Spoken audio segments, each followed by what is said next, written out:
Okay. really does. Playoffs are super exciting, but yeah, like the whole remaining season is like, don't really care. All right, what is up? Up. You ready? Actually, give me a quick sound check just to make sure our levels are good. Testing 1 2, testing 1 2, coming in clear. Hello. Beautiful. All right, you ready? Mm-hmm. What is up, and welcome to episode 311 of the Centering Esports podcast, presented by Alt, and this is going to be the best episode ever. Not only is 311 a great band, but we also have Yikes of the week to get to, have plenty of there. VTC, the Valorant Championship Series, we have the stages set. We have our top 8 teams for NA, EU, and everything in between, so we'll talk a little bit about that, as well as we had the first major of the Call of Duty League season. Time flies when you're having fun. And a little bit of e-news to get to towards the end as well. But before we do that, let me tell you about the show sponsor, Alt Esports, altesports.com. Ladies and gentlemen, the weather is changing in our fair burg. And for those who don't know, once it starts getting warm in Texas, it's only a matter of time before it starts getting warm to you. Allergy season is on its way. I already had my first allergy headache today, Anuj. It's only March, and my allergies are already affecting me. Not a good sign. But that means it's time to update your wardrobe. It's time to look good. You don't want to be caught dead wearing last year's fashion. Trust me, it's a bad look, and people will know. So update your wardrobe. Go to altesports.com. Pick yourself up top-of-the-line esports apparel. You know what? You can wear a hoodie in the summer in some places. Do it. Okay? Make the inside of your house and or apartment cold. Still get away with wearing the 101 Burglars hoodie. They also have some clean E-United apparel for last summer. Still here. Still fresh. Never goes out of style. They also typically drop like summer fashion every year. I'll have to get an update on that, but typically they have a new summer lineup or spring lineup here soon enough. So check it out, altesports.com. This is Christian Blair, and you're listening to The Centering. Okay, so let's start.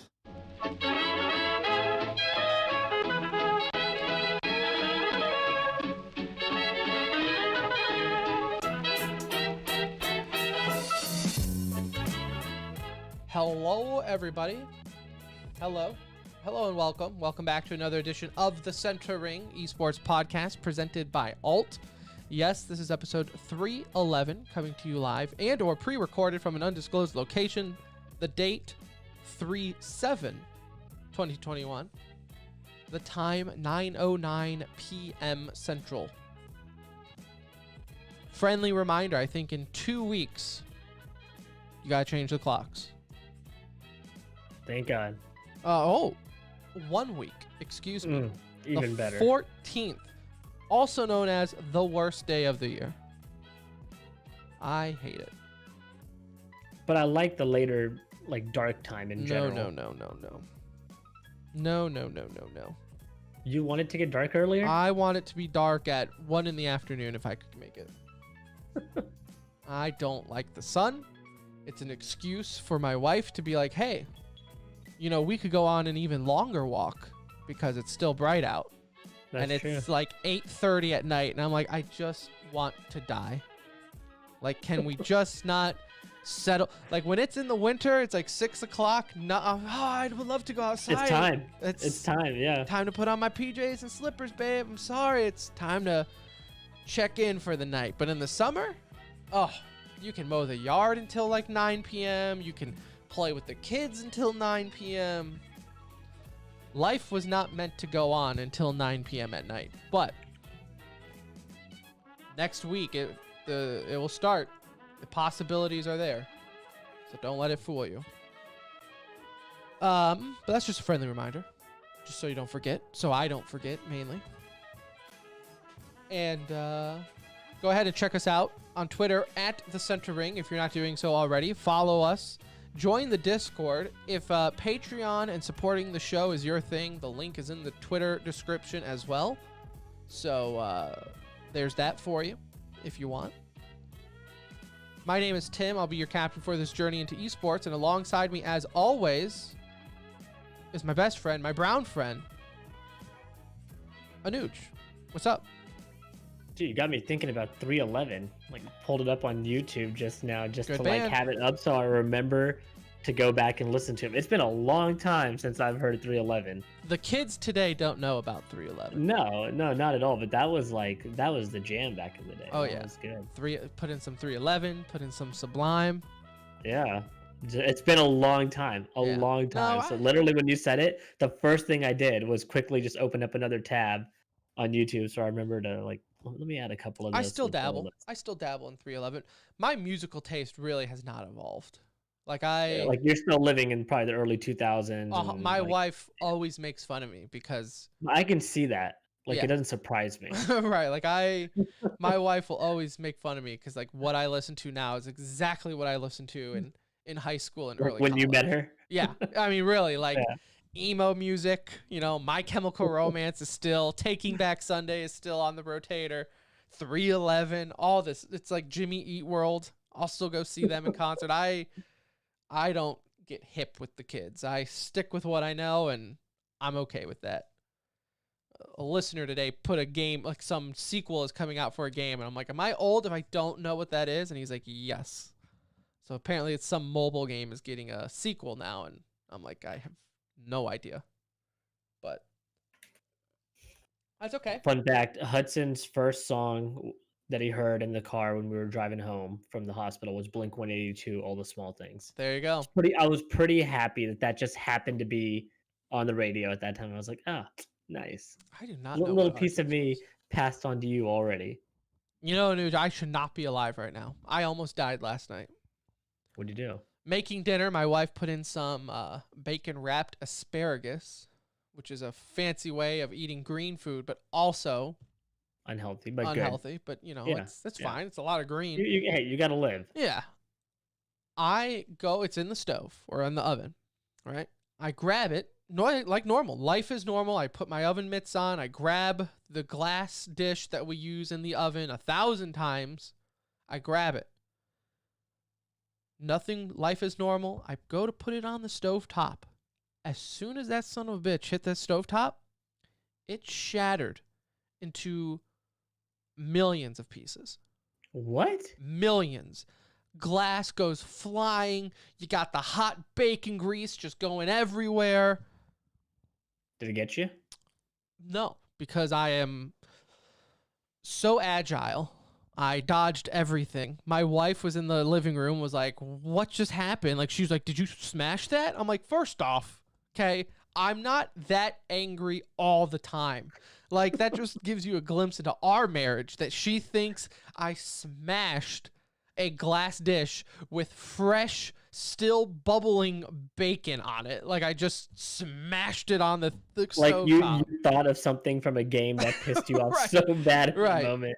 Yeah, You like just I threw it just against the wall. couldn't get over it, or I just no, I didn't. It touched the stovetop, and this thing just Shattered. I was still holding the glass handles in my Could have hand been as like a everyone else. temperature thing or a crack in the glass. There's probably a crack in there already or something. It had to something. I don't know. Yeah. I'm sure someone knows why that happened, but I shouldn't Somebody be alive. science-y tell us what happened I'm here. sure. It'll probably be on like National Geographic or something like that, or some scientific YouTube channel. But no, I shouldn't be alive. That's all. That's all I want to say. Glad you matrixed your way out of that. yeah. So that's what I did yesterday at like 9 o'clock at night, was cleaning up shards of glass and bacon all over my kitchen. But it's all good. All good, because it is Sunday night, Monday for those listening, and we do have Yikes of the Week, everyone's favorite segment, as we dive into some of the moments in the previous week that just makes you go yikes. Feel free to submit them on Twitter or any other form you have, like Discord, like listener Joey did. He posted in Discord his own yikes of the week. The TSM tweet heard around the world. Do you know which one I'm talking about? I do. Unfortunately. So this happened. TSM had a rough weekend in general. The org had a rough weekend. So they send out a tweet. Now it's the meme of the dad checking in on the kid playing video games that says like, "Are you having fun, Jimmy?" Right? You know which one I'm talking about? Normally, then it follows with another scene of the kid saying something or doing something. Well, in this one, it appears that the kid may or may not have hung himself. That's what it looks like. Tweet quickly taken down within 5 minutes, but by then the damage is already done on Twitter, Anuj. Within seconds, right? It takes seconds. It's I think there are even websites out there now that takes a screenshot of every tweet. So like no matter what, it's out there. At least if you're a popular person and it's set up for this website to instantly scan all your tweets. So the damage is done. Everyone's talking about like, whoa, like, did you just post a suicide meme? Like, that's kind of messed up. And this was going to be like, this is yikes because it is like, damn, yikes. However, very rarely does a yikes, I think, end with a, okay, I get it. Because a social media guy came out on his personal Twitter and explained himself, Anuj, saying like, look, I had no idea that the second part of that meme was him hanging himself. I thought he kicked over the chair and it was him walking away. Which, honestly, like, I don't follow this social media manager, but you kind of just go through their history and you see how long they've been doing what they're doing. He is also not like some 16, 18-year-old kid fresh out, first gig, it seems like. Like, he seems pretty mature in the way he responded. And so I genuinely do believe him because I also went back and looked at the picture after he said that. And I was like, oh, okay. Like, if you don't have a sense of like dark humor, that might not be the first thing that you see, right? Like, it kind of does look like he's walking away. So I do believe him. And it's still a yikes because that's tough, right? That captured everybody for those few hours there on social media. Like, everyone saw it. I'll give him the benefit of the doubt because like you said, after he says it and explains it, it's a little stick figure drawing made in MS Paint. It's not like it has the great perspective built in, right? Yeah, it doesn't give you like depth. So I'm like, oh, okay. I get, like you said, like if you're innocent minded and you don't instantly think something dark, like, oh, okay, he's walking away. I buy it. Yeah. It's good to see that something like this doesn't always end in an instant firing or someone losing their job. Like, no, that would suck. TSM really said, suck. hey, we deleted it. We talked about it. We're handling it. It's all good. Like, all good. Don't forgive, we move on. He explained himself. Right. So there's that. I'll let you go with yours. Tim, when explaining yourself goes wrong, right. This is the other end of just the because you explain yourself doesn't always mean you're in the right. Look, dude, Smooya is dodging servers faster than you're dodging glass. Okay, like Nice. In this case, for my yikes, it's Smooya. They were in a competitive match. They were playing in an official match, I guess you could say, and team's down 15-6 or something. It's not going well. He dies in that situation. It is a 3-on-1 remaining with his teammate being the solo player remaining. He types in like GG, well played, and disconnects from the server. And immediately, I mean, I'm talking seconds. This takes seconds for him to disconnect right after he types that. Ultimately, his team comes back and wins not only that round, but I believe they come back and win the match, if I'm not mistaken. And he had to reconnect, and embarrassing moment for him. He then comes out on Twitter and says that, hey guys, sorry, PC crashed, didn't leave the game.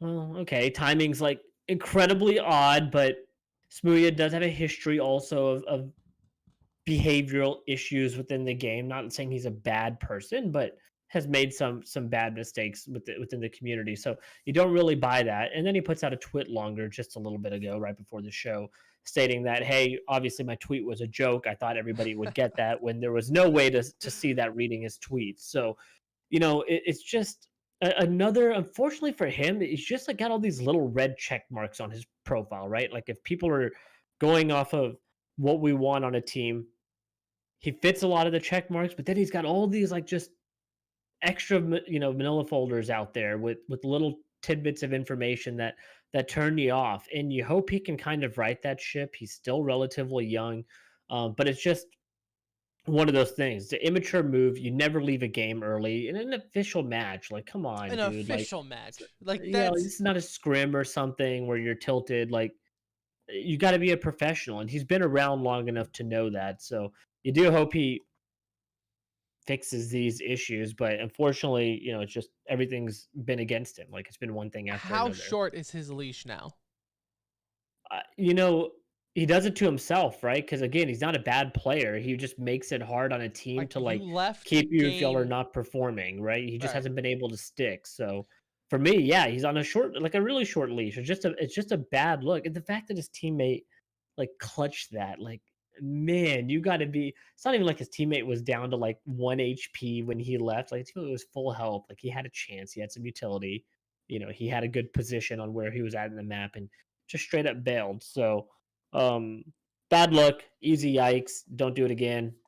Again, we forgive, we forget, move on. Rage quitting though an official match after your team clutches it is not I a don't like it great when look. people rage quit in regular like pug matches, let alone. Right. Right. I mean, that's the thing. Pros get grief from fans and the public for leaving like FPL matches. You Yeah. know, like, come on, you're gonna leave an actual match early? That's ridiculous. Speaking of leaving early, Anuj, we had someone in the CS scene also decide to rage quit, but not in a match. Rage quit their job.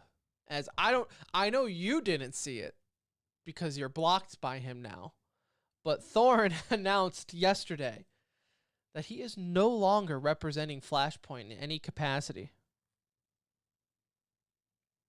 How does I that make you don't feel? I mean, can Counter-Strike recover from that? I don't even know where to go with this, because it's like, okay, why? Like, you were so he would do such a good sales job, I guess you could say, right? Like, quote Yeah. unquote good sales job for them. Like, he was so adamant about believing in them and doing right by Counter Strike, and then you leave, and now you say, there were things going on behind the scenes that you've now learned about that have made this decision easier for you, and the whole Astralis situation, right? Like, that whole thing didn't go his way, but he never had. I mean, you should know this. Anybody should know this. You don't have a team unless they're signed.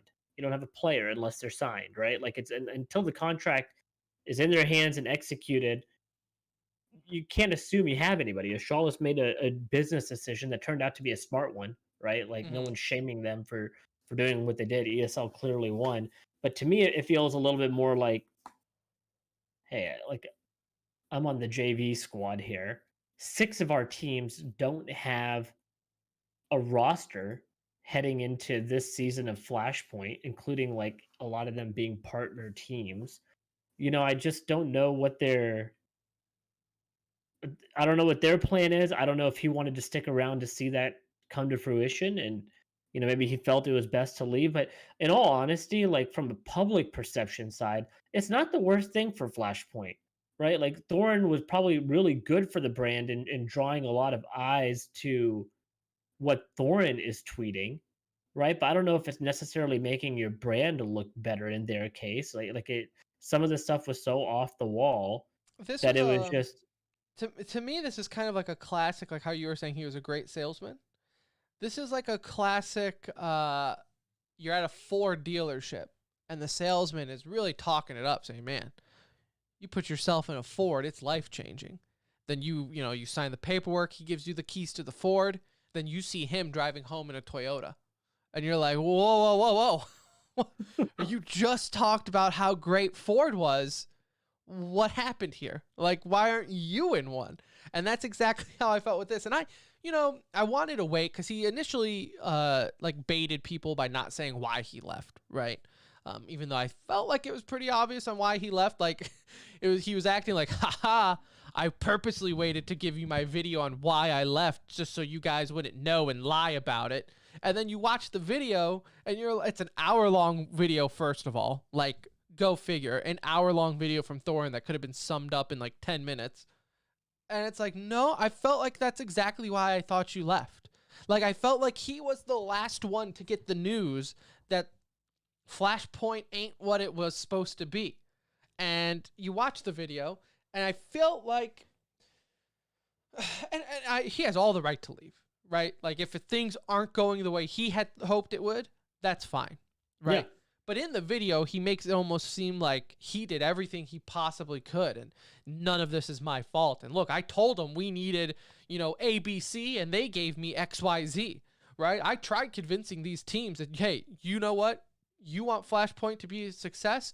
You need to spend more money and get bigger players. And then they didn't want to do it because they don't care about winning. They don't care about being success. I want integrity. And so then he goes on about integrity and how he's going to start something up. And this is a common thread that I've noticed with these guys in esports, Anuj, where it's all about loyalty, integrity. We're going to do it the right way, the esports way. Oh, these guys, they brought people from the outside.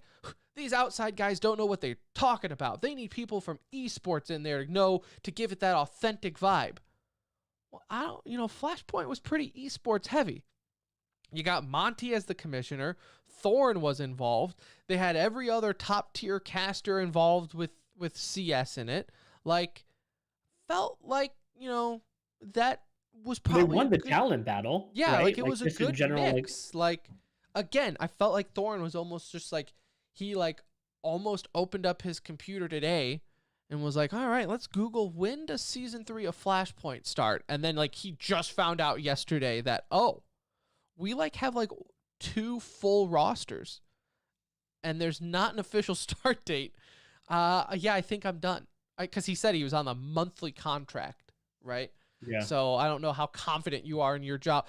It shows how confident they were in you to sign you on a both month-to-month ways, contract, right? yeah. You guys, you've been working there for 2 seasons based off of monthly contracts.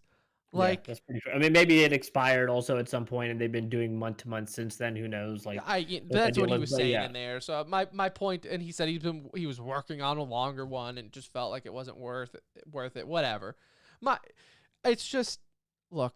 There's only so many sinking ships you can abandon before you kind of say, hey, maybe I need to change how I'm doing this too to help the ship stay afloat. Yeah.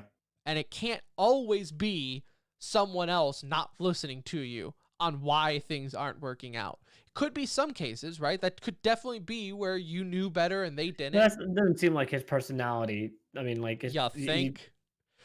placing blame or whatever. I mean, it's a pretty common thread. As a great man once said, Anuj, narcissism is a bad look. Yeah, no, he wouldn't take any blame. There's no way. You think he should listen to his own friend Richard Lewis's advice and maybe not be a narcissist? But so Thorin out of Flashpoint. If you can't make the league where one of your best friends is the commissioner work out for you, I don't know what's next for him. He's talking a big game in his video saying, just wait to see what's next for me. He's banned everybody off of his list of wanting to work with them, right? Whether they don't want to work with him or he doesn't want to work with them. There is enough of that out there, right? I believe ESL is one of those. I'm pretty sure Blast is one of those.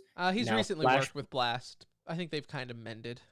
Okay, so he's got Blast. I don't know. I just, at this point, go watch the video if you want. Like I said, it's an hour long. You definitely can skip around. I got the gist of it from you just now. I mean, that's what it is, though. It's just him kind of pushing the blame to other people. Some of it's legit reasons. Some of it's that's just business, or, that's the way she goes. But again, from us who talk about this on a weekly basis, twice a week for the last 2 seasons of Flashpoint, felt like Thorin could have just saved himself a lot of headache and talked to us about it, because he definitely seemed like the last to get the notice that you guys aren't the greatest league under the sun. I am going to miss the content that he provided, though. Well, that's it was pretty consistent for 2 seasons, right? His Twitter was. Well, and that's the other thing is in the video he talks about is oh yeah, we did some of the greatest interviews. Okay. Because that's why I tune in for.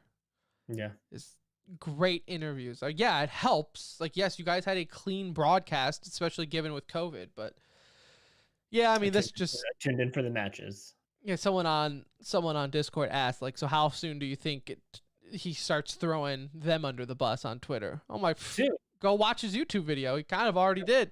He kind of already lit the flame. Just wait for it to blow up. Hold the line there because he has friends there, right? Like they're not everyone's an enemy, I don't think, in his eyes, but you know, he probably has to be a little cautious about how he goes about that, considering he should be close with a lot of the people that work there. You would Yeah. assume just because the talent side over there is so close. So So we'll see what he does next. We'll see. Might not even be relevant. Flashpoint might not ever come back for season 3. So maybe he just got out early, saved himself some time, start looking for another gig here. But then you lost severance package. Should have stayed. True. Don't quit, get fired.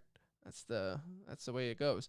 So there's that. Now, what has finally concluded and has finally piqued my interest is the Valorant Championship Tour, also known as the VCT, as the cool kids always call it, Anuj. We finally have the 8 qualifying teams to make it to what they are calling Masters? Masters, yes. Stage 1 Masters. Stage 1 Masters. As we said last episode, expect some upsets. Especially with NA. But we even saw some big ones in EU, which we'll talk to in a little bit. Probably bigger in EU. As a whole, right? Yeah, percentage-wise, for sure. But with NA, we did see a handful of teams not make the top 8. And we said, though, this was expected. So think about it this way, if you want to break it down, because people are thinking like, oh my God, they failed to make the Masters. Like, it would be like not qualifying for a major. Well, there's only 8 teams in the Masters. This would be like making a top 8 in a major for CS, which for a lot of teams is huge, right? Like making that legend stage. So, I mean, I guess it just depends on your way of thinking. Not making top 8 in a tournament with hundreds of teams. Should some teams be there? Sure, yeah, definitely you can make an argument. But the teams that also qualify, you're like, okay, this makes sense on why they're here.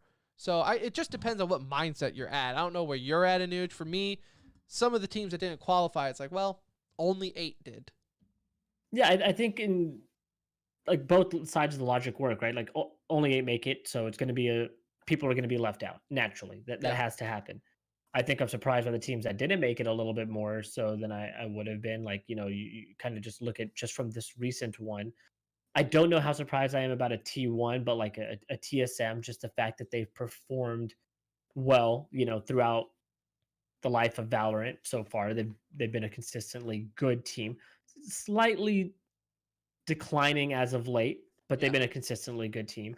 NRG was kind of a hot name. T1, with their group, the new group, I guess you could say, Curry after and the Automatic departure. recently added, which they played okay, right? They made it pretty far, right? Right. They still made like top 16 of all the teams that pushed through, but they ran into a really hot FaZe clan, right? Like FaZe came out of nowhere to me. I expected to be talking about them this week being one of the teams that was left out, but then we would have been like, well, it wasn't that surprising because FaZe has been so kind of like up and down and never really had like a huge up, more downs than ups. I expected to be talking about FaZe in that light, and they blew through this event. Like they did not drop a match except to NRG. They lost like they won 2-1, so they dropped a map there. Other than that, they rolled through everybody.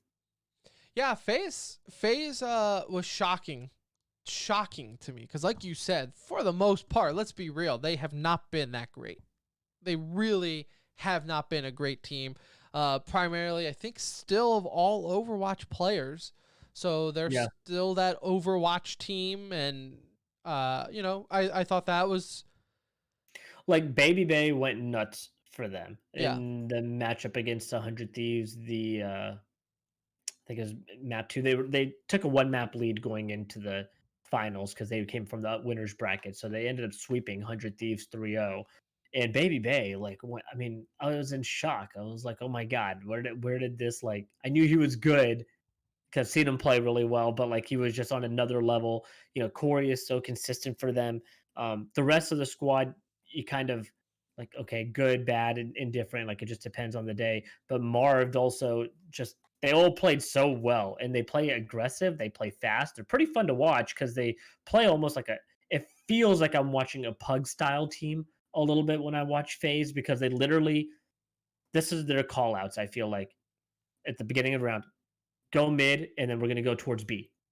And it's like simple like that, right? And Yeah. they all just like go flock, throw their smokes down, use their utility pretty well, and hammer a site. They mixed it up a little bit today, or in this event more so, which probably is the reason for some of their success, right? They weren't so easily readable on their executes, but they were hitting shots, man. They looked good. They played good. 100 Thieves, also looked good throughout the tournament. Asuna was trending on Twitter for his performance this week.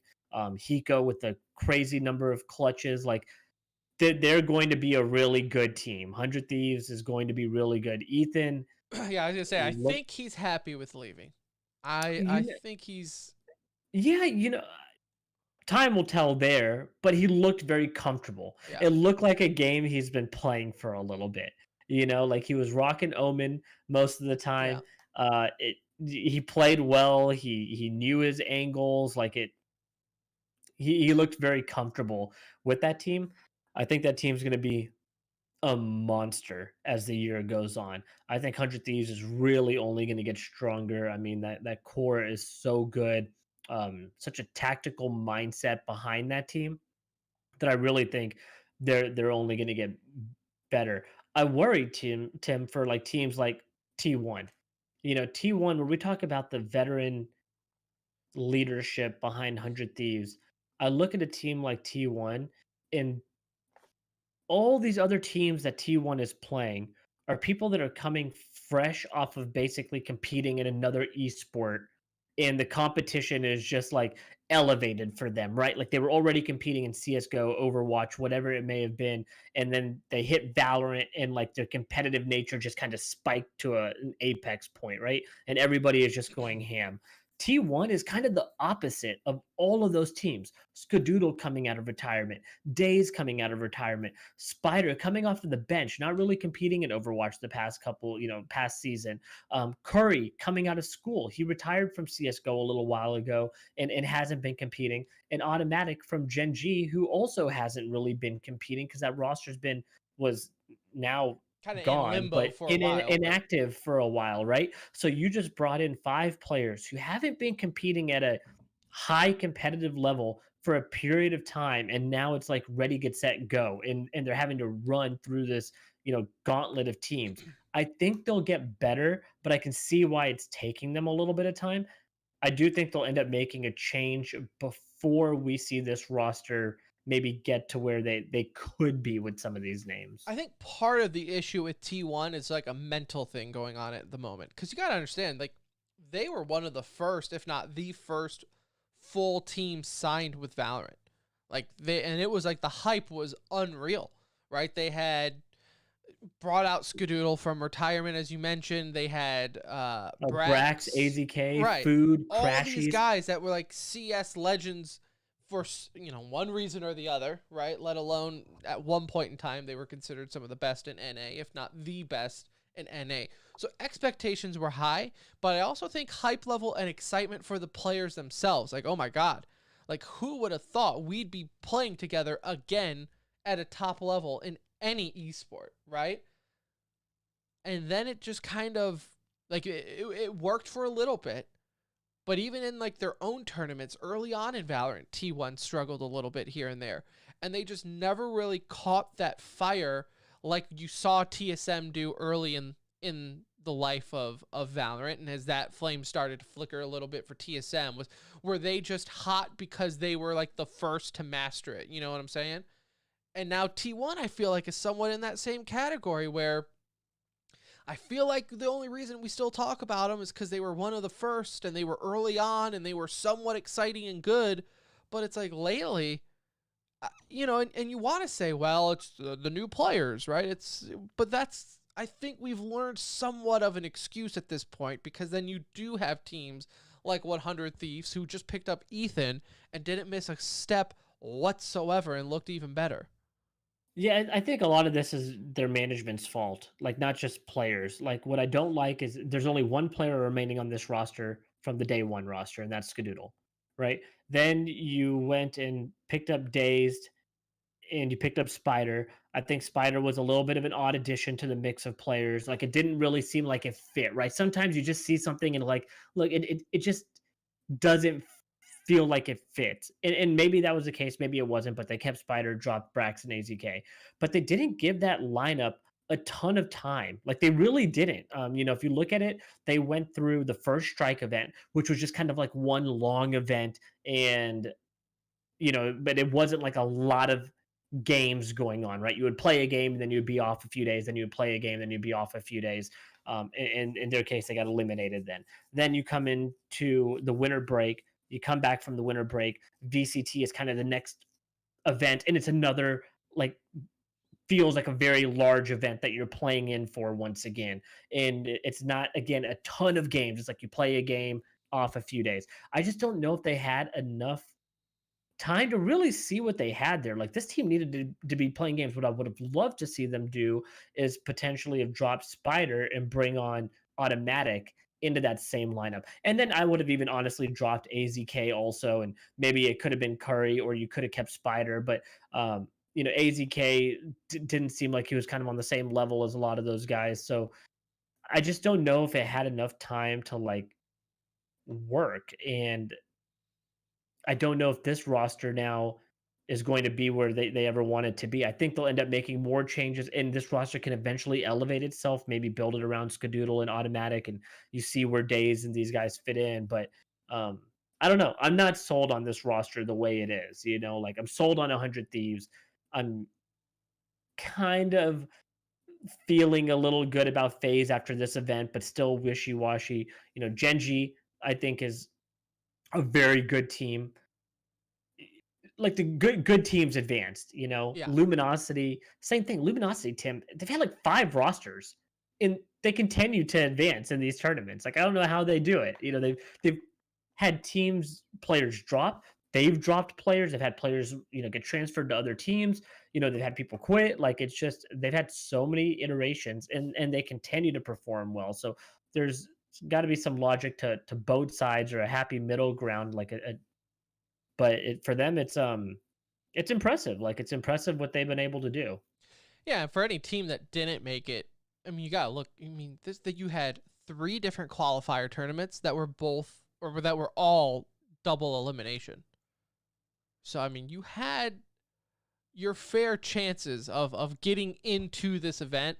So don't look at teams like Luminosity or Gen G or Immortals, right? Like some of these XSET, some of these teams that you look at and you're like, wow, like they don't deserve to be there.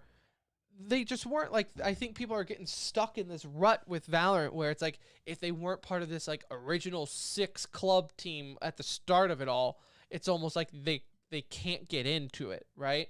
But I do think you were seeing it for the NA side, which it does start on 3/11. So there you go, another chance to listen to the band, right? Episode 311. This starts on 3/11, so just in 3 days or so on Thursday. So we'll talk, maybe even get to see, maybe get someone on Wednesday to talk about it. We'll see. Maybe get someone on a preview. I got to ask you one thing before we completely move on from them. Do you think TSM is going to find, like, do you think they'll find their way? What are your thoughts on TSM? Like, I got to know. Is our best friend Drone listening right now? Well, do you think Drone is a problem? No, I don't. But I also don't think they're going to find their way with this roster. I think TSM makes a roster change relatively soon. I think not qualifying for them, again, because I do think it's somewhat ego-based, where it's like, guys, we were like one of the original teams out the gate in Valorant, and we were hot. Like, I think, depending on what site you look at, I look at VLR, VLR.gg for rankings. Like, TSM is still 3. They're still 3rd best in the world behind Sentinels and Envy. You're looking at that. You should have at least made it further on in the qualifiers, right? But regardless of what qualifiers you were looking at, they just never looked that hot. They never looked that confident. So I feel like there's a roster change coming in TSM's future. I do too. I mean, I just don't think this roster is gonna. There's some like nasty players out there, man. Like there's some people that are just so damn good, and they got a little bit of a boomer roster. Not to say anything's wrong with that, because I support the boomers. I want to see Hayes, Cutler, you know, Hiko. I want to see these guys just kill it. Like I really do, because they're one of us, right? Like they're part of the older crowd. Um, I don't know how long Cutler's lifeline is on this team. You know, I see I know he doesn't play the role of like, hey, I'm gonna top frag, but he plays an important agent for him. He's struggled in this event, and you know, I also see. I don't know if it's him necessarily. I'm not saying he's the only problem, but I've seen him struggle more so as of late. I see a change coming though. Like all these teams around them have made changes, and that's not always the only answer. But I do think they have the ability to upgrade, and we've seen some kinks in the armor.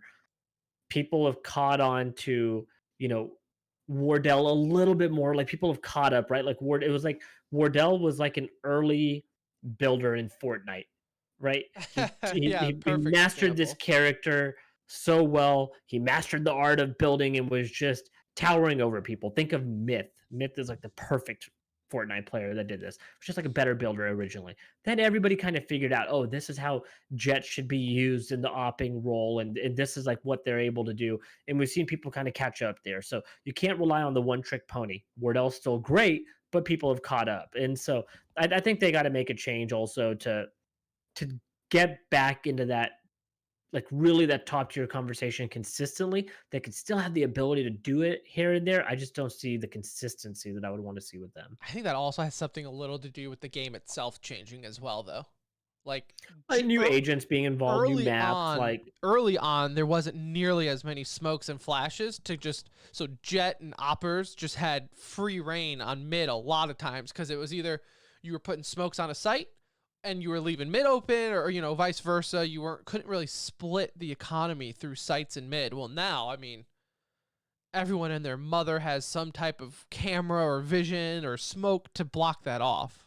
and I think that now teams will have a much better understanding of when we're finding a player for our team, it's not a player based around one play style. Like Yeah. it has to be somebody that's multi-agent, willingness to want to learn, because this game's not changing.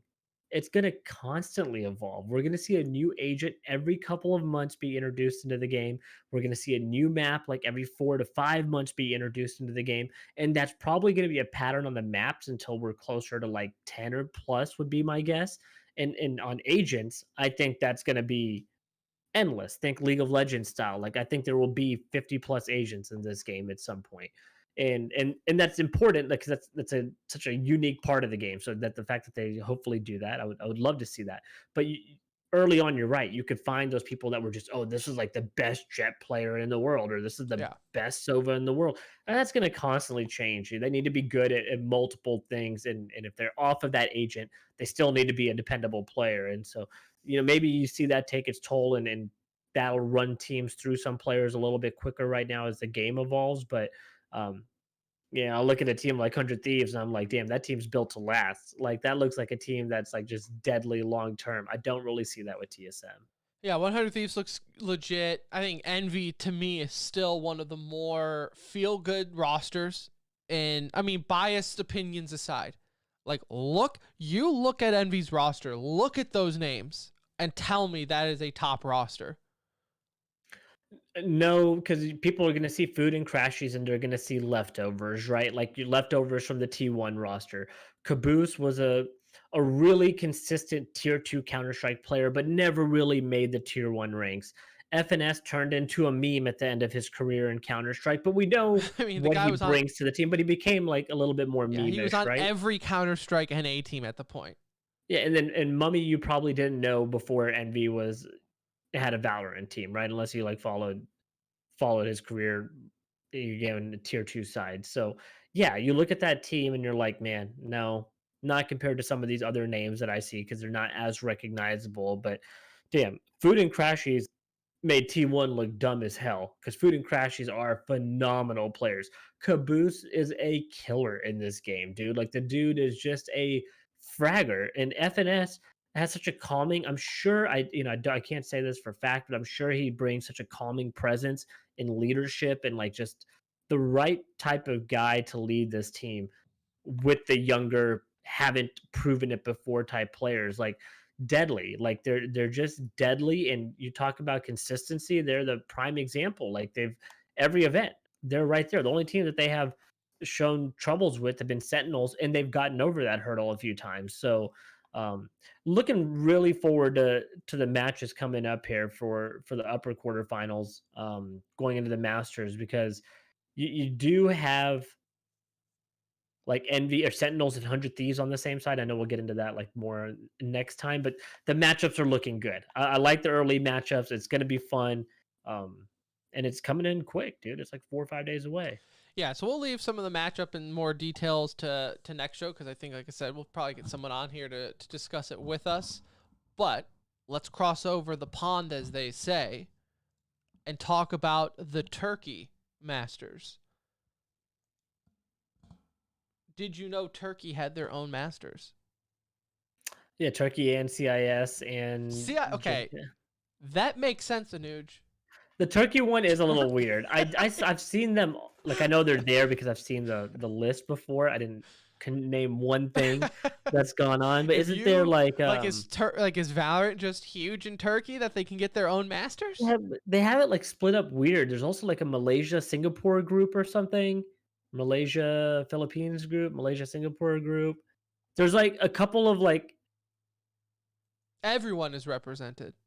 everyone is really well represented in this event. Like you talk about you cannot use your location as excuse in Valorant because everyone is invited to the party. what region is India? And I should go look that up. Yeah, no, everybody really is invited though. Like on the European side though, we did just wrap up. We have our 8 set. I think we got a pretty odd looking group here, Tim. Wouldn't you agree? Like this is not what anybody expected. For EU? Yeah, for you it's like No, yeah, crazy. EU. I don't. So again, I don't follow EU Valorant as much as NA. Obviously, I But you don't know know. the best teams. Yeah, like if you were EU, I don't know how you're feeling about this event where it's like you had some of your best teams not like for NA, it's different, right? So TSM doesn't qualify, but we have like 5 teams behind them that are equally as good that will probably overpass them. For EU, I still feel like you don't have that much depth as far as like skill cap and ceiling goes. So I don't know what excitement you have for the EU side. I mean, Guild Esports to me is still a feel-good story for all the grief people gave them. That's David Beckham's team, where they paid David Beckham to invest with them, so everyone gave him shit for it. But the fact that they're actually like not joking around is a good feeling for me. You do have some Counter-Strike guys in here. Existence with Ninjas, that feels good. Alliance, which I think their 5th is still to be decided, but You said existence. I gotta correct you. It's extends, I'm sorry, but extents. we'll get hated on by the CS community. So I just want to make sure we make the Extents. correction now. I already feel a tweet in our DMs. I'm reading through it. I'm reading through. Yeah. You got Angel with Fun Plus Phoenix. So you do have some Counter-Strike guys if you're just looking at the rosters that are good. You have Alliance. So I guess Banks, if you're listening. Sorry you can't host, but at least your team qualified, I guess. The top 15, like That's they're got to not be some terrible, you win, know. right? So it's funny because we are missing like probably 3 of the biggest brands for Valorant EU, right? We're missing G2, we're missing Liquid, we're missing Fnatic. All 3 of them didn't qualify. All 3 are virtually top 5 teams. I know Liquid's like on the outside looking in, but that are regarded as one of the best teams. So we're missing those big names. But at least they did come in with, FPX, Heretics, NIP, Guild Esports. Those are also top like 6, 7 teams right there. I think FPX, Heretics, and Ninjas are like 2, 3, and 4, in the ranking. So they still got a lot of their best teams in there. We're just missing like those three iconic ones that have not been there since the start because we've had Liquid and G2 from the beginning. Fnatic being a little bit of a later entry into this more recently.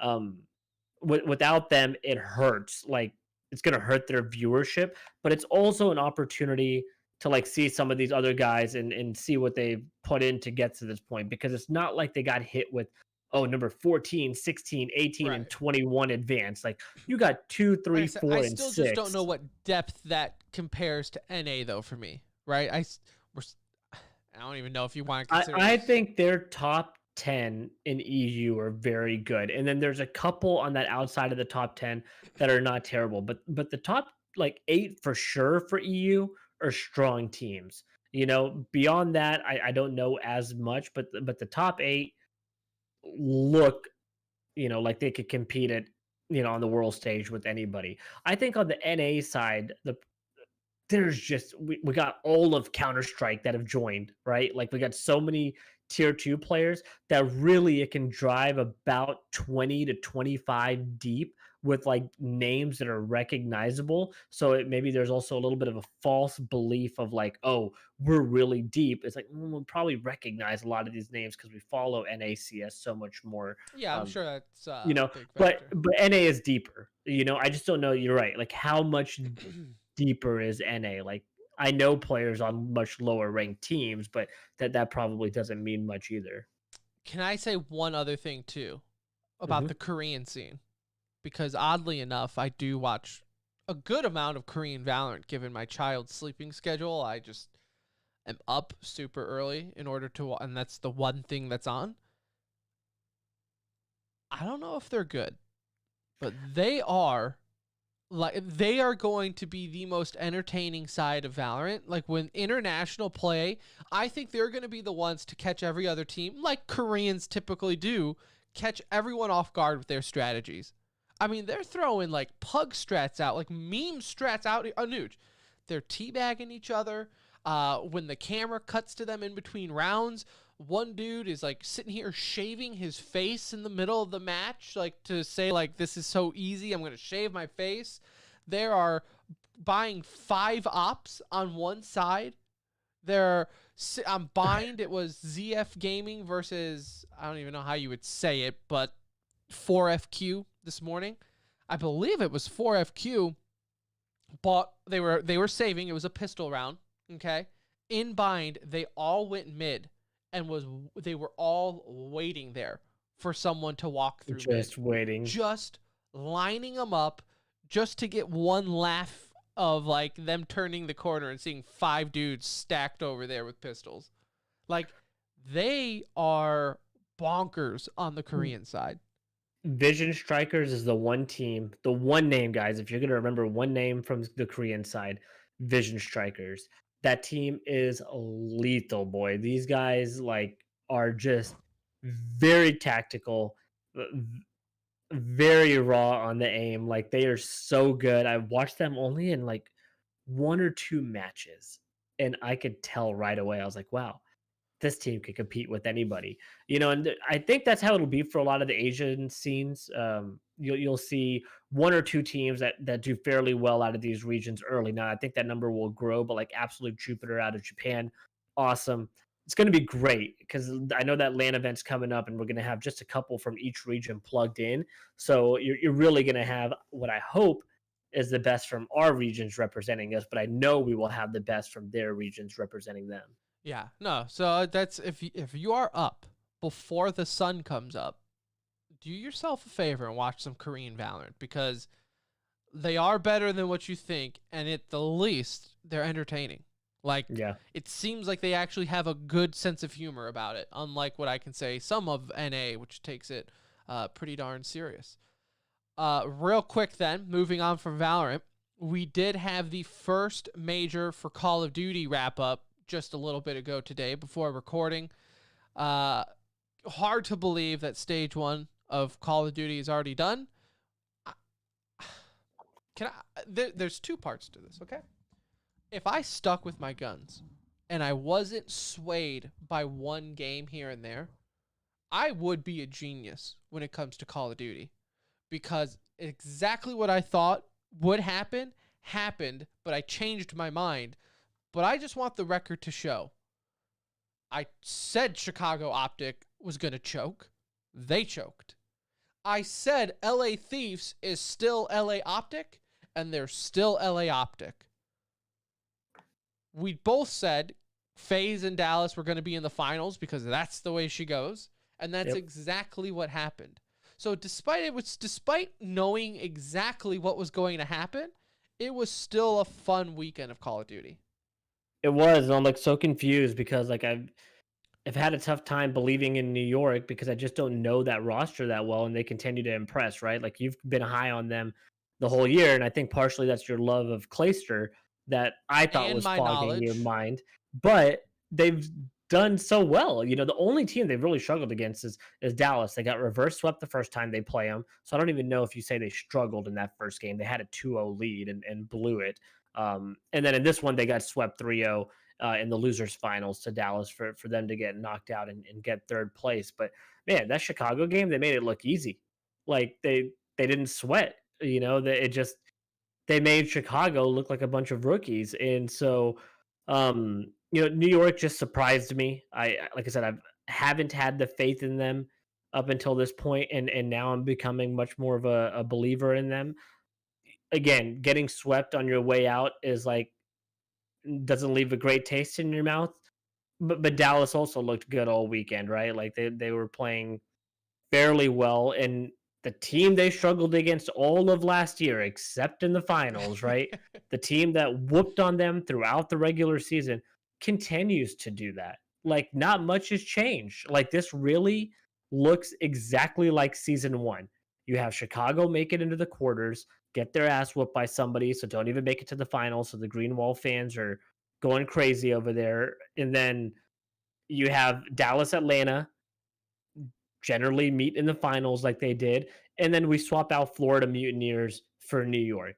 That's the difference here, you know. And so that's how this season has kind of lived up so far. Is it just looks like a rinse and repeat of last year. Only thing is, when we get to the end, if we have a Dallas Atlanta rematch, like Dallas will have to have another miracle run the way they just played perfect in that finals to take that. You know, right now, FaZe is the best team. It's I will pretty say clear. this about Dallas. What I do appreciate, though, from watching them from the start, I think their first game was what? Thursday, Friday, whatever. Early on with this major, though, is they did improve their play. Like, because I felt like when they played Chicago and beat Chicago, mind you, 3-2, that to me was a very sloppy win. I felt like, obviously not hearing their comms the whole time, though, but it looks like they just weren't checking corners. Like they were just sliding into rooms, not checking corners, or like two people would be watching the same window, and so like Chicago would run up behind them, and it was just like it looked to me like almost like just jitters or something, like just easy mistakes that you should be able to fix pretty quickly. And again, they did end up winning that match, but to me, they looked a little rusty.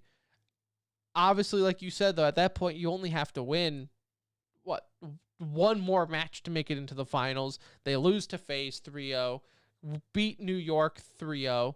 So you had, lost by a sweep, win by a sweep. So I guess they cancel each other out.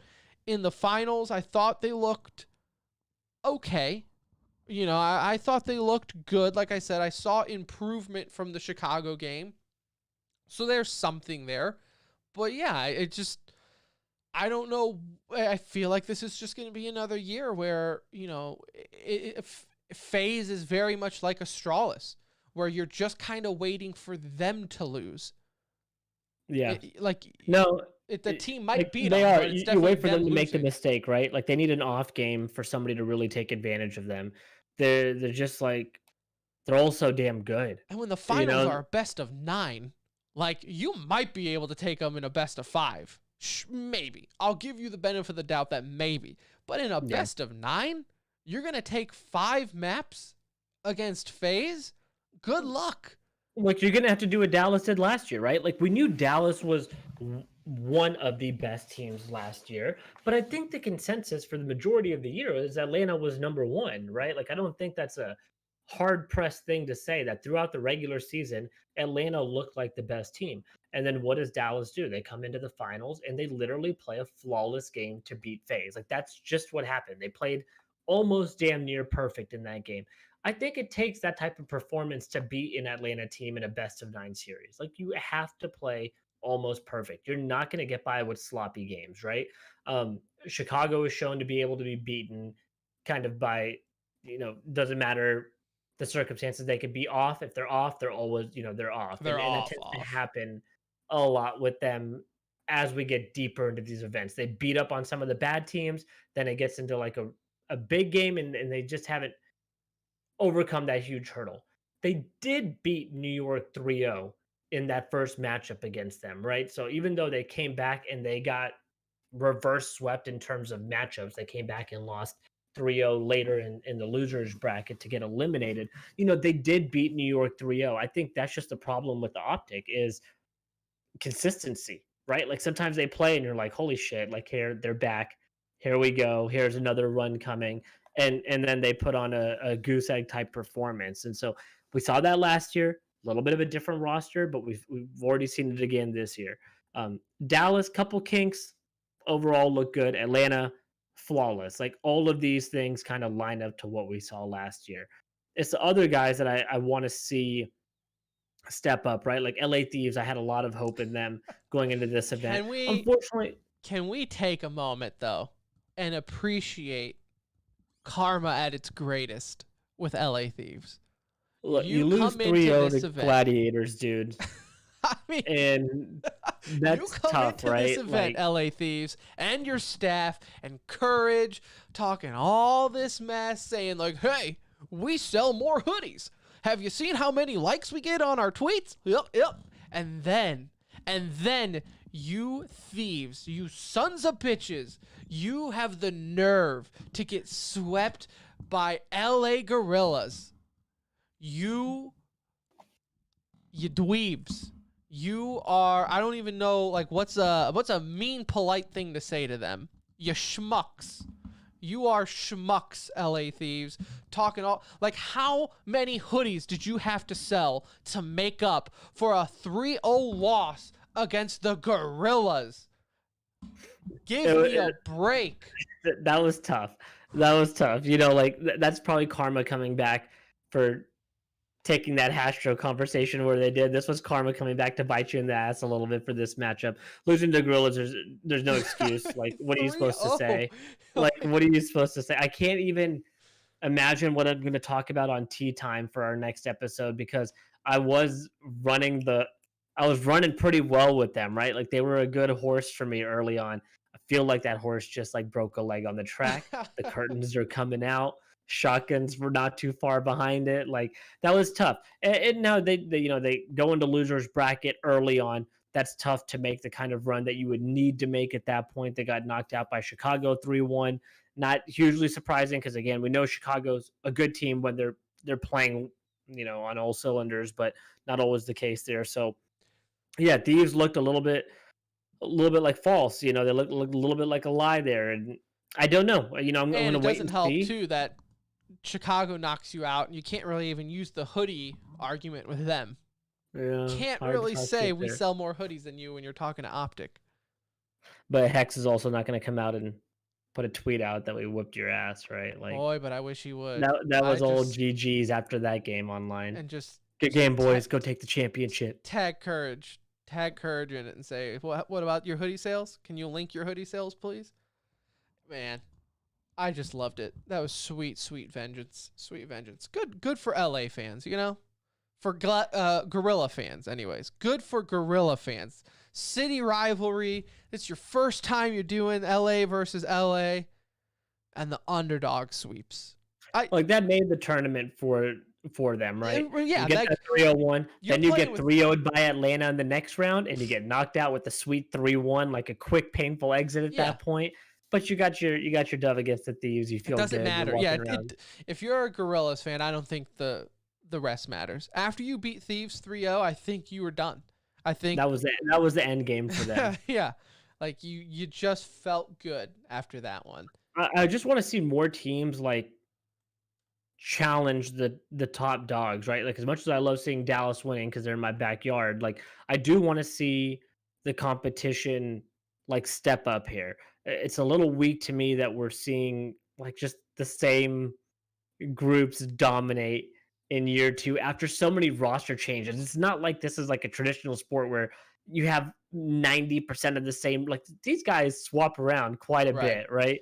So I was hoping for a little Well, bit more competition. Maybe that'll happen as the season goes on, but right now, the favorites are still the favorites. you know what I can say to that note, Anuj? They need to redo these major brackets. They need to redo the way they are. The fact if you're starting out in losers, you have to play 2 rounds before you even make it to winners. I mean, realistically, Atlanta played 3 matches in this event. 3 matches to win a major. That doesn't Yeah. sound right to me. Whereas if, like you were saying, if you even wanted to have a Cinderella story, saying Florida, for example, who started out in losers 1, if you wanted them to make a Cinderella run, even to make it to the finals, it's like they had to beat 1, 2, 3, 4, 5. They 5 had to win matches. 6 just to get the championship. Exactly. That's just to make it to the finals.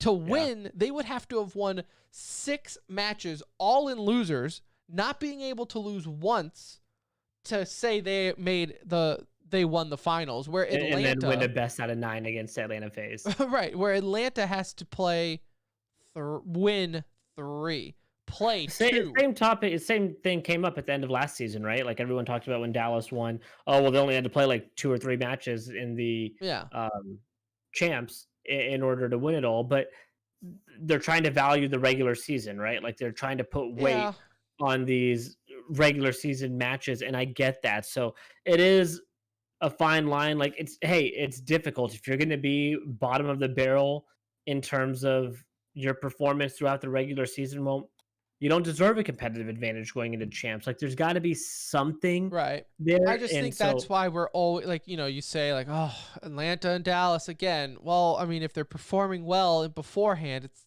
like they have the shortest walk. I mean, they could jump to the finals.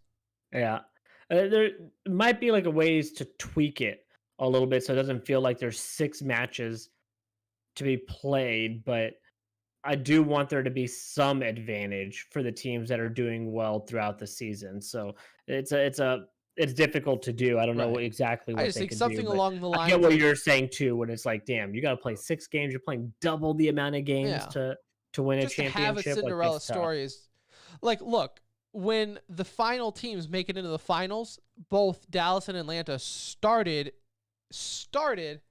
in winners round 2. Like Yeah. they didn't even have to start in round 1.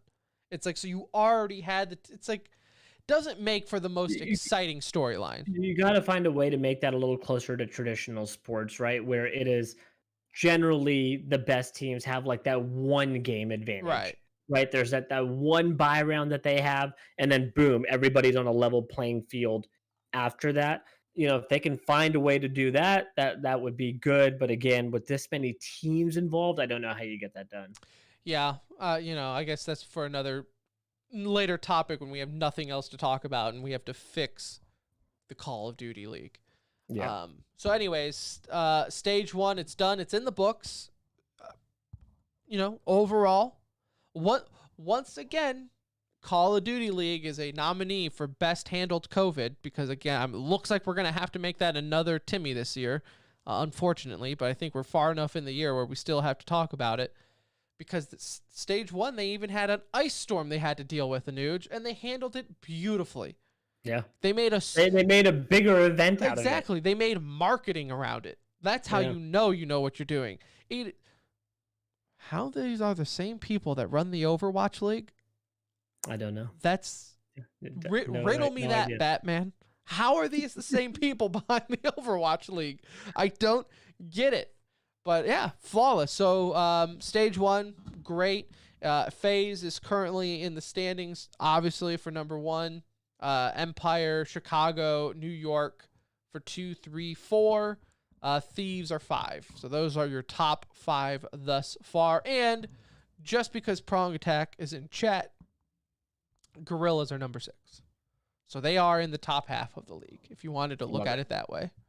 So congratulations to LA Gorilla fans, all 4 of you. All right, so stage 2 starts up on the 18th, so that was next Thursday. So stage 2 next Thursday. Groups, as far as I know, are not set yet. So if they mean anything to you, we'll probably have them, I would assume, by next show. So there's that. All right, let's get into some e-news. Oh, one last thing, because we talked about this on Discord and Twitter. What's up with the proportions of the people on the desk? Oh my God. I don't even know. And you know what? I thought I was crazy, and I had my wife come in and look at it last time. This was the last event when they were on for Super Week. And I was like, do their heads look like they're bobbleheads to me? I was like, well, what's going on? And she goes, no, they look a little big. And I was like, okay, maybe it's just camera angle or something. And then you sent that picture again. I was like, no, this looks like beyond camera angle. Something is off here. And then there was also a time where I was watching, with my wife on the couch, and I forget who it was, but his hands looked massive, like Andre the Kawhi Leonard. Giant's hands, like massive elephant hands. And I was like, even telling my wife, I was like, whoa, look at that dude's hands. They're huge. And she was like, oh yeah, they do look a little unproportioned. And I'm like, but like at the time I was like, I guess he just has massive hands. Did it make you curious about anything else? My wife brought it to my attention. She's like, you know what they say about big hands? I'm like, no, I don't, because I got baby hands, all right? So, no, I don't know what they say. Whatever. Have 2 kids. Had sex twice. At least. Game over. At least twice. Checkmate, virgins. Yeah, no, so I don't know what's going on with I don't know if it's the green screen. I don't know what's going on. But the proportions for the people on the desk, weird. All over the place. It's like they have a fisheye lens on and nobody has said anything. Yeah, like they're too far into the season to make the adjustment. Yeah. Yeah, maybe that's what it's like. Well, Maven's head's just actually getting like too big. Like, we'll fix it for stage 2. We'll fix it for stage 2. Don't worry about it. Just don't draw attention to it. We'll fix it for stage 2. No one say anything. Yeah. So I'm looking at the picture right now. It looks ridiculous. Like Maven, crazy. It just looks. It's like his arms just get smaller as they go down. Like, so it's just. I don't even know how you would do that effect. I have no idea. We tweeted it out, so if you haven't seen the picture, you can also see it on our Twitter and our Discord. But go check it out. It's funny. It's all over the place with their proportions. All right, now let's get on to some e-news brought to you by Philly Esports. You check them out. They host monthly events. You don't have to be located in just Philly. Thanks to COVID, they have expanded their events online nationwide. PhillyEsports.net. For this month, they are hosting a 2v2 Call of Duty gunfight tournament, March 20th. So signups are still up there. Prize pool, cash, money. Philly, I mean, really, just good dudes too. So even if, you just have nothing to do and you just want to grab a buddy who plays Call of Duty and says, hey, you want to just feel like a pro for one day? Philly Esports does that. They do interviews with players, with live events. They have professional photographers there to also take pictures and everything like that. So it's not just like your mom and pop event. And we know them personally. Very good dudes up in Philly. But again, you can sign up, PhillyEsports.net.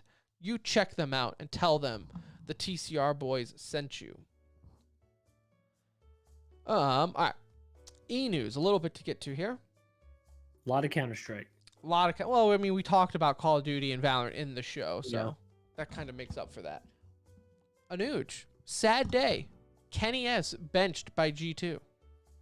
It's like one of the few liners we had with the player on the correct team. So that's the most disappointing part there. That's But right. He yeah, is like the last of the G2 liners. I should have used him. I used yeah. Simp. Mistakes.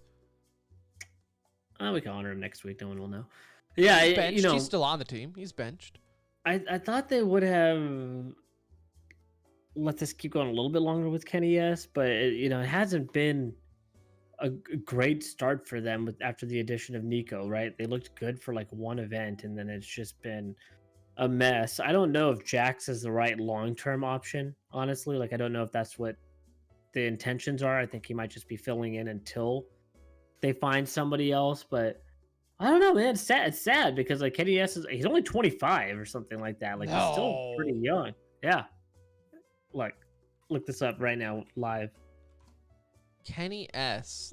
Yeah, Liquipedia. 25 years old. He's like still very What? young.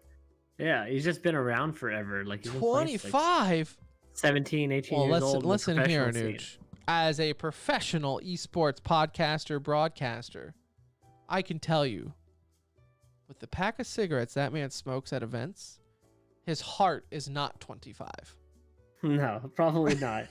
Probably not the healthiest at Those 25. French CSGO players, I would like to see him join some sort of international roster at this point. Like, I don't want to see another French shuffle, although I think we are going to get that a little bit because now NBK is in the market. You have, shit, man. There's somebody else too that just recently is available. But, like, that's funny because one of them actually tweeted out at Hastro, Envy again. Like, let's run it in 2015, run it back. Because I think like 3 or 4 of them are available right now. The only one that might not be is Apex, who's on Vitality. So yeah,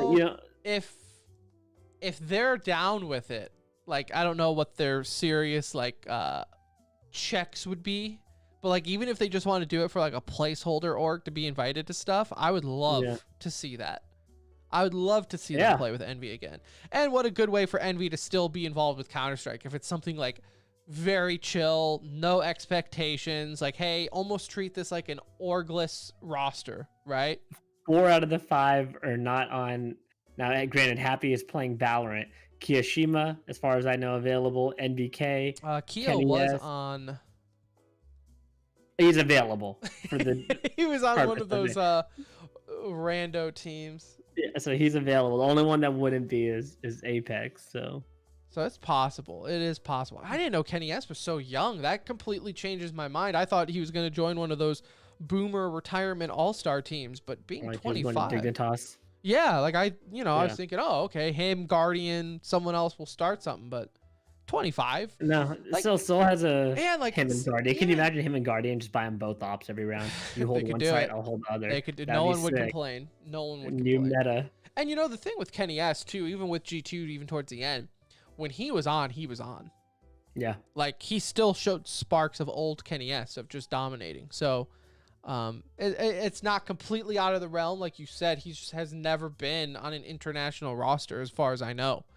So at least in the longest time of being relevant, he has not been on an international roster. It's only just been, shuffling through the French teams. So it would be interesting to see if at this point in his career, if he's like, okay, maybe it's now once is they're the time. starting another French team, there's not going to be another shuffle within the teams because Vitality is not making any changes. No. Like, So at least nothing at that type of magnitude. We'll see. NACS, if just for a moment, has another heartbeat as OBO is back, signs with EG, obviously replacing Ethan.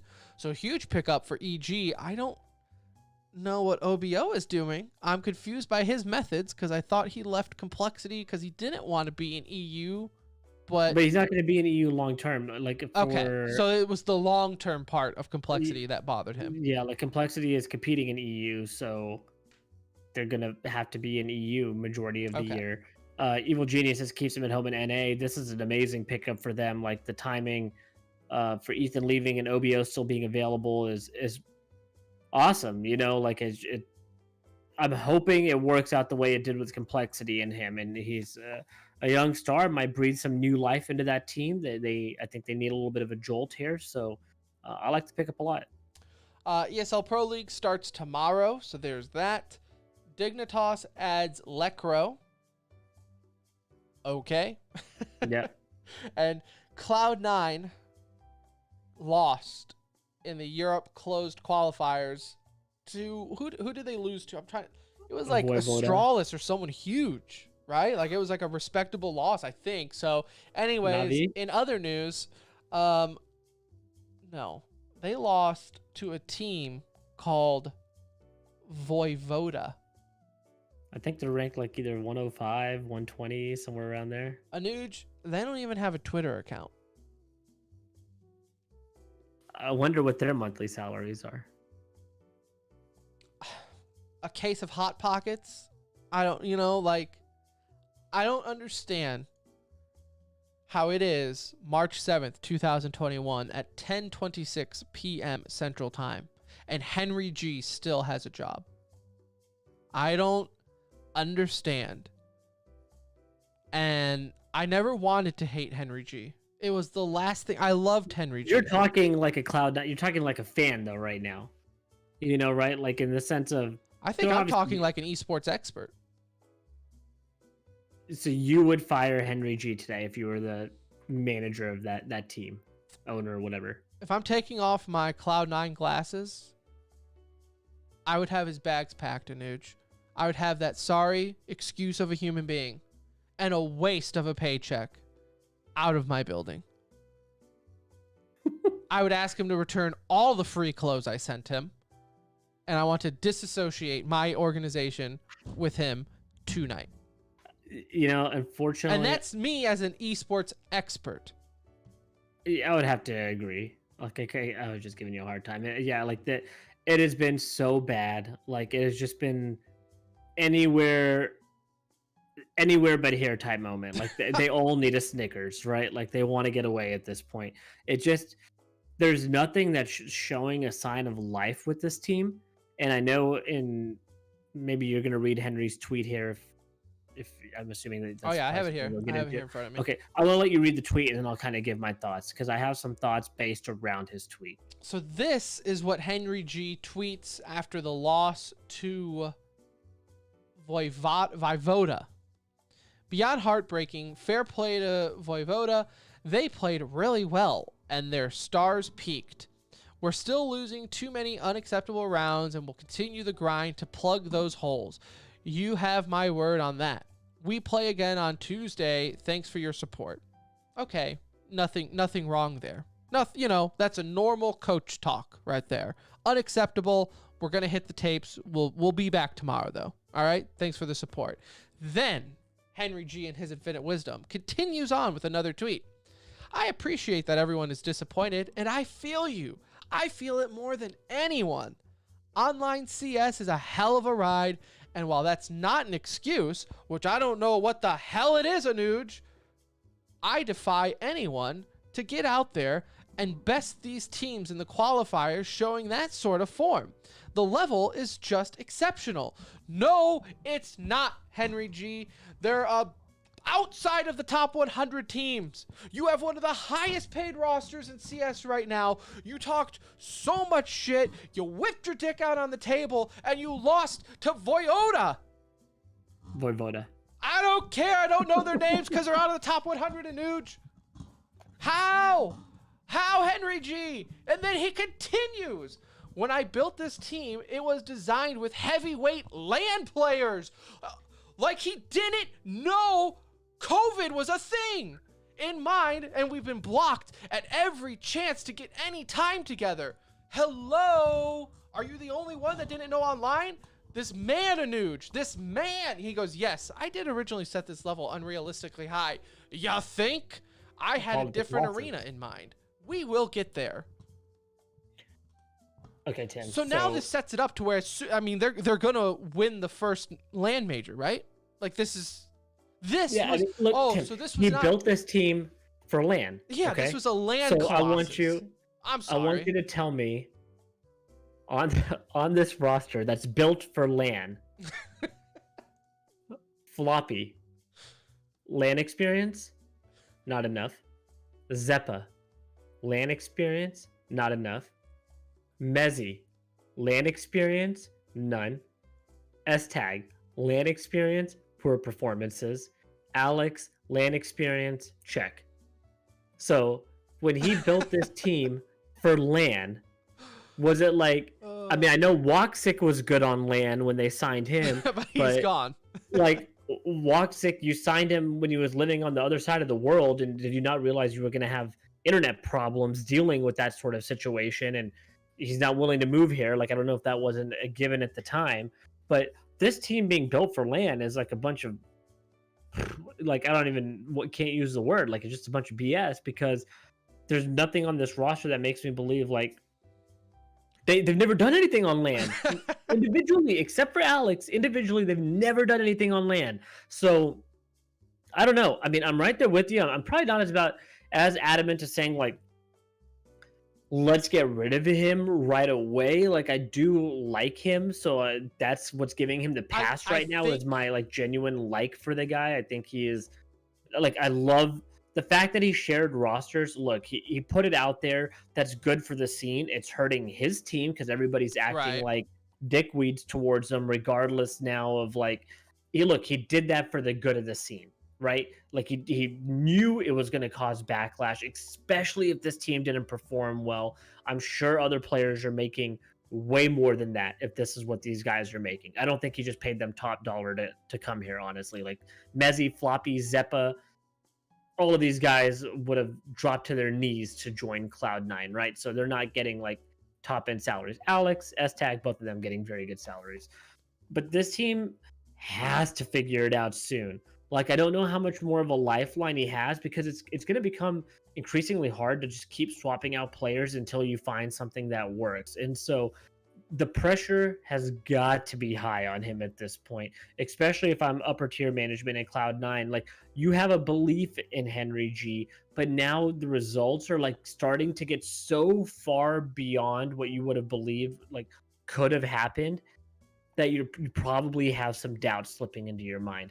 I know they have they have a lot of belief in him. Like, I know that because they're allowing him to run this org not only internally but publicly how he wants to do it, right?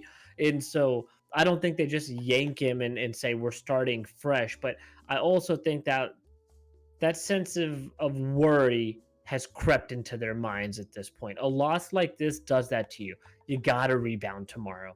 You have to. You cannot come in and now be eliminated to another like no-name jackweed team out there that doesn't know what they're doing, right? Like, this should not happen. Should never be their form that caused you. You should just be better. Okay, you're just better than them. They still had somebody on their team go minus 27, so it's not like all 5 of them were going nuts, right?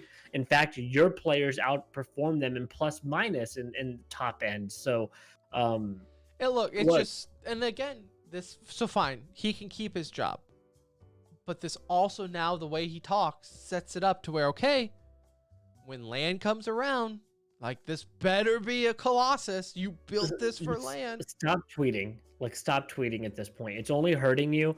You know, that original tweet was fine, but then you had to follow it up with like a thread of tweets, and you're digging yourself into a hole. Like, saying this team is built for LAN is another setup for failure. Just like calling your team Colossus was, well, shit. Like, that means something big as far as I know, unless the wording changed. Like, you're setting yourself up for failure. Now you're saying that this team is built for LAN.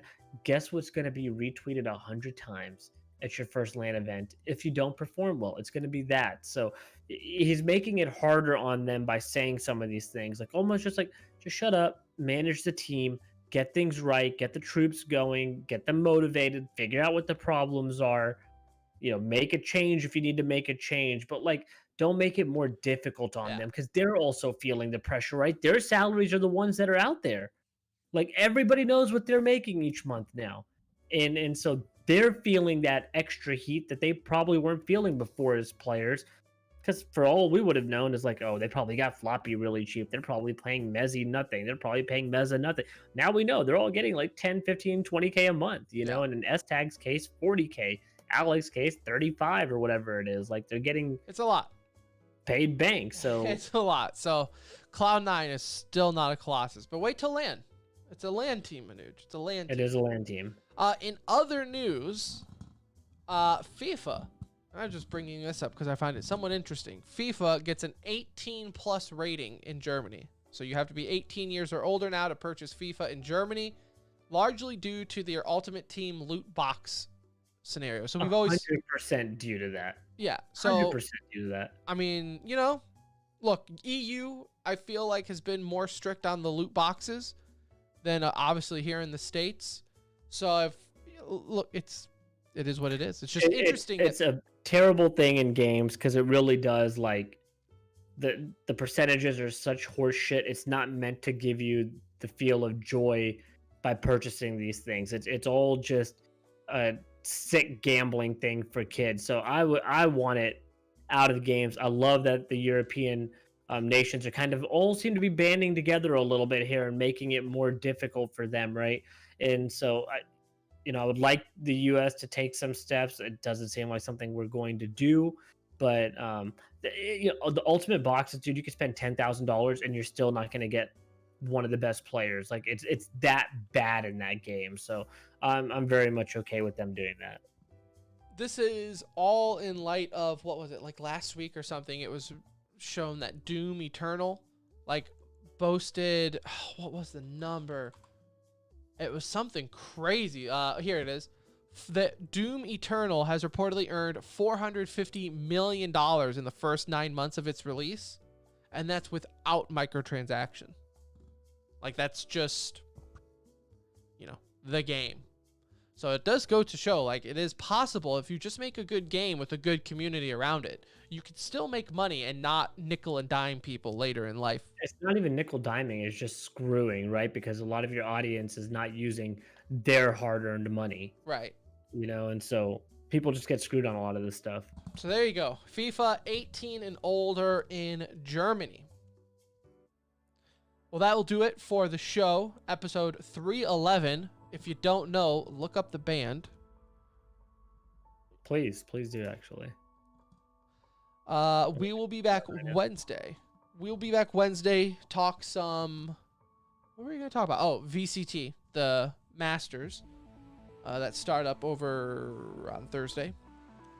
On 311. Go figure.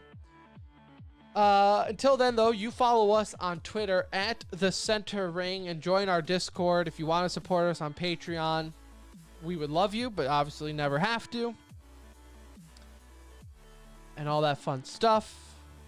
Back Wednesday night. Join us live in the chat. We stream on YouTube and Twitch. In the meantime, though, we'll see you in Discord.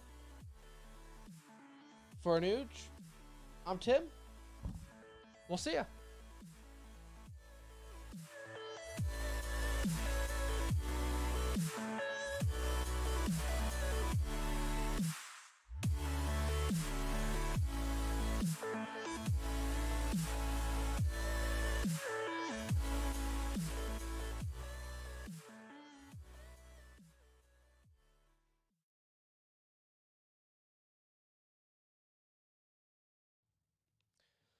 Okay.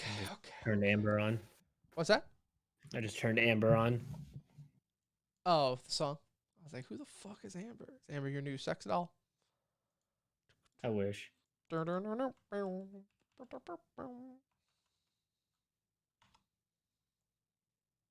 remember like years ago I read an article that like Houston has like one of the largest sex dolls like population. Like they have like sex doll brothels. Really? Yeah, like people go and Weird. Can you imagine sharing one after somebody finishes with it? no. It's Houston for you.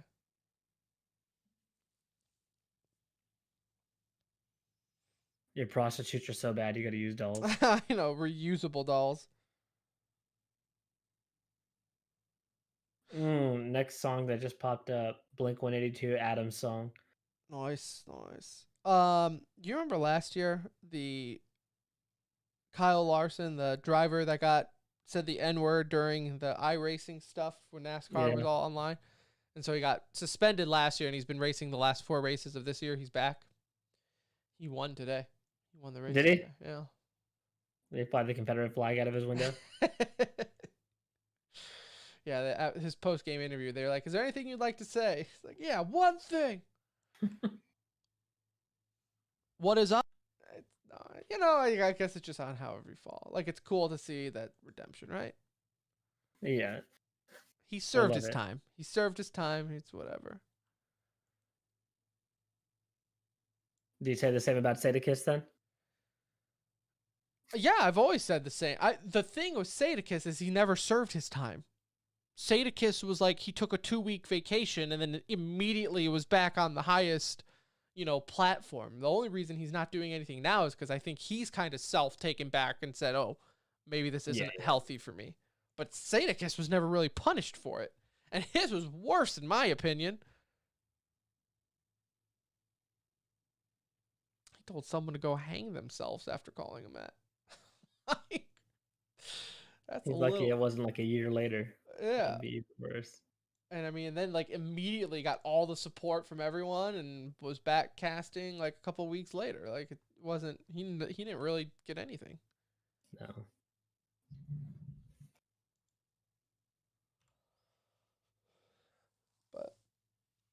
But I mean, like I said, I am naturally though. I am just more of the forgiving type. Like as I'm getting older, especially with kids, I've learned like I'm. Are you sorry? Okay, let's move on. I'm not the. I don't see like that's why it's like I see people on Twitter like that whole Call of Duty thing last week and like Thorne and Richard Lowe. I just see all of it. And it's just like, how can you just be this angry all the time? All the time.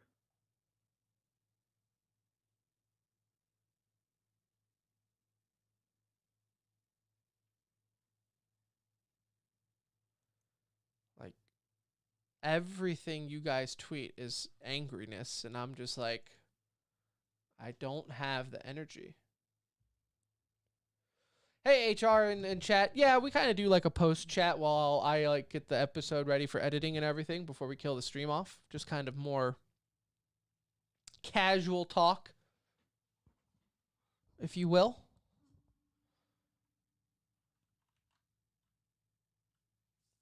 It's really once we turn off the stream when Anuj gets super racist. It's where all the truth comes out in this podcast. Yeah. I was talking to Morgan while we were going on a walk today, and I was like, we joke about it on the podcast, but I think me and Anuj are on the same page where if Fox News ever approached us to be like come an alt-right esports show, I think we both would do it. Like we would both sell out pretty quick. I'm selling out for the money. Yeah. I'm sorry, I have to. Yeah, like if we just have to be like super conservative alt-right, if the price is right, I mean, I have mouths to feed. Right, I gotta do it. I'm sorry. I have kids. I can't look at it anything else.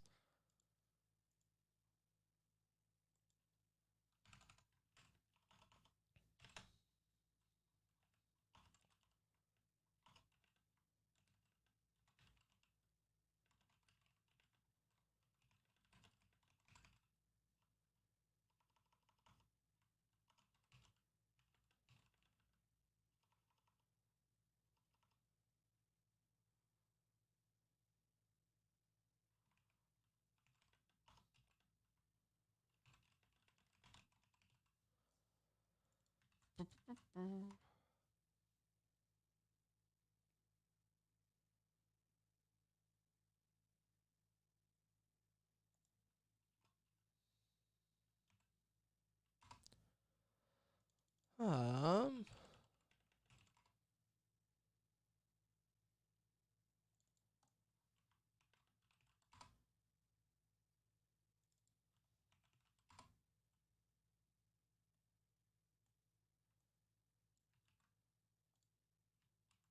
Have you done your mythics and everything this week? I need to do one on the mage still. I have to do at least one. Actually, I've done one on the mage. I have a 6 on the mage that I could take us into. I could just get a higher piece on him. Yeah. Okay. I have to do it. I have to do one. I did PvP though, so I'm at least getting a gear. It's like 207, but I'm at least getting that. 200, right? It'll be 200 on PvP gear. Oh, is it? Okay. Yeah, unless you're 1400 rating. No. Definitely not. I thought it said, let me look at this. It'll say like 200 next item upgrade 207. Oh, maybe that's what. Okay. Read stupid.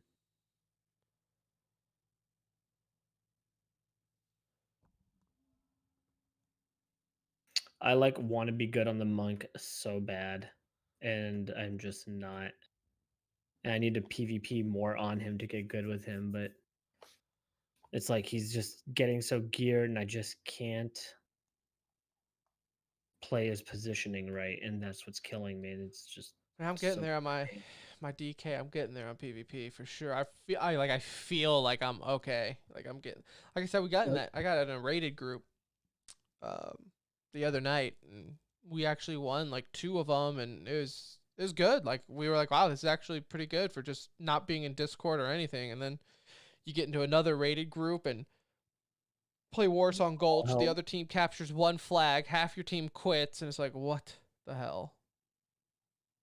It ends real quick right there. Like, do we not realize we're in like a YOLO? Like, we're not in Discord. Like, guys, just try to play to win and stop rage quitting. But at some of these, like, it's like I get that, like, we're unrated. I get that. But it's like if I'm starting an unrated or a low rated group, it's like some of these dudes accept it and like their item level is like 160. That's like, why? Like, at least, like, if I'm doing it, I went through the trouble of getting, like, a 200 item level. You know what I'm saying? Like, how did you even get into the group? Right. Like, come on. Like, if we're not going to win with that, like, give me a break. All right. So show's edited, just posted. It's live. Anyone in chat, if you're still here, love you. We're going to head out so that we can get to start editing on the YouTube side of things and all that fun stuff. We'll see you Wednesday night if you're in the chat. Love you guys. See ya. Later, Prong.